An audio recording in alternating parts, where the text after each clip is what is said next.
Kolleejjiin Shaggar Marsaa Sadeessoo fi barattoota gulantaa dippiloomaa fi digirii lammeessootiin barsiisaa ture eebbisiise. Kolleejjichi barattoota 1550 ka eebbise yoo ta'u, isaan keessaa dhiira 659, dubartoota 893 damee garaagaraatiin eebbisiiseera. Pirezidaantiin kolleejjichaa obbo Dirribaa Tasfaayee kolleejjichi hundeeffame isaarraa jalqabee dameelee garaagaraan barattoota gulantaa dippiloomaa fi digirii lammeessootiin barsiisaa turuu kaasanii kolleejjichi dameelee itti leenjisaa ture hundatti barattoota ga'oomsu lammii baratee biyya bakka bu'u horachuu danda'u kaa'iman yoo ta'u, eebbifamtoonni ogummaa ittiin barataniin biyya isaanii kutannoo akka tajaajilan dhaamaniiru.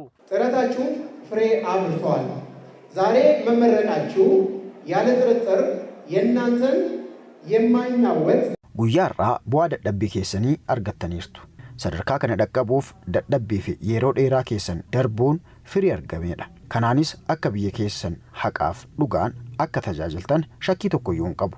Gama biraatiin ogummaan isin barattan ogummaa diinagdee waan ta'eef imala guddina biyyattiin jalqabde akka tumsitan gamanumaa ergaa dabarsuu barbaada. Inni biraa ogummaan keessan ogummaa teknikaa fi eebbifamuu keessan hojii mootummaa qofa akka barbaaddan kan isin taasisu osoo hin taane ofuma keessanii carraa hojii uumattanii namoota biraatii immoo akka uumtan kan isin taasisu waan ta'eef rakkoon hojii dhabaa gama keessaniin akka hin jiraanne abdii guutuu isin irraa qaba. Barnoota kana yeroo barataa turtan bu'aa bahii keessa dabartan isin caala kan beeku hin jiru waan ta'eef kana yaada keessa galchuun rakkoon hojii dhabdummaa biyya keenya keessaa akka hir'atuuf fakkeenya ta'uu qabdu.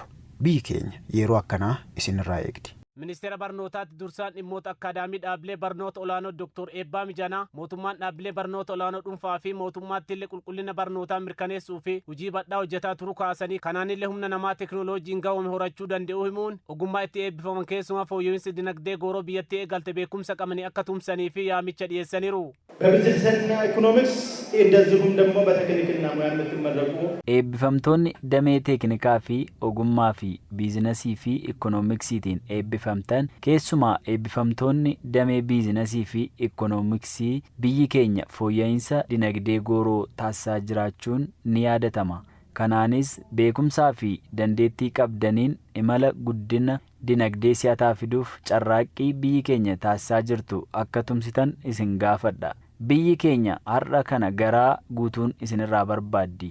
Gama biraatiin biyya keenyatti namni tokko eega eebbifame hojii mootummaa harka maratee eega. Kun bartee gaarii hin taaneef kanarrattis hawaasa sadarkaa gadii haga olitti jiruuf hubannoo uumuu qabdu.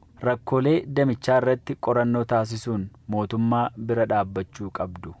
Walitti qabaan boordii kolleejjii Shaggar Dr. Dalasaa Bulchaa dhaloonni barate mataa fi bira darree biyyaaf kagahu waan ta'eef eebbifamtoonni hundi dameelee itti gahumaniin biyya isaanii jaalalaa fi beekumsa akka tajaajilan dhaamaniiru. Eebbifamtoonni kolleejjichaa qabxii olaanaa galmeessu eebbifaman sadarkaa kana dhaqqabuu kan itti gammadan ta'uu himuun hunduu cimanii yoo hojjetan milkaa'inni dhiyoo jiraachuu himu ogummaa barataniin biyya isaaniif tajaajiluuf qophii ta'uu himaniiru.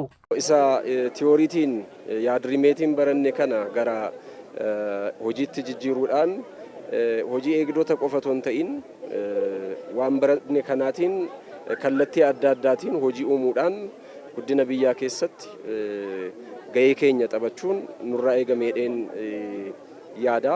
So eebbifamtoonni bara kanaas kallattii kanaan yaadanii hojii mootummaan akka uumuufiif qofa eeguu osoo hin ta'in kallattii adda addaatiin carraaqanii ufis gargaaraa biyyas guddina biyyaa keessattis shoora guddaa akka taphatan waan jedhu kaasuun barbaada kanarratti. Egaa dubartoonni itti gaafatamummaa hedduu hin qabnaa, kan manaa hin qabnaa, kan alaa hin qabnaa, sana baalaansi goonee kun natti ulfaata hin baradhu jechuu harka kennuu hin qabnu barumsa dabalataas carraa arganneetti barachuu kana nagaa kana baradheera jechuu dhiisuun anu daa'ima qabanaa mijatu jechuun utuma daa'ima qabaannu utuma deenyutti kan barannee xumurre waan ta'eef rakkoowwaniif harka kennuu barbaachisaa miti.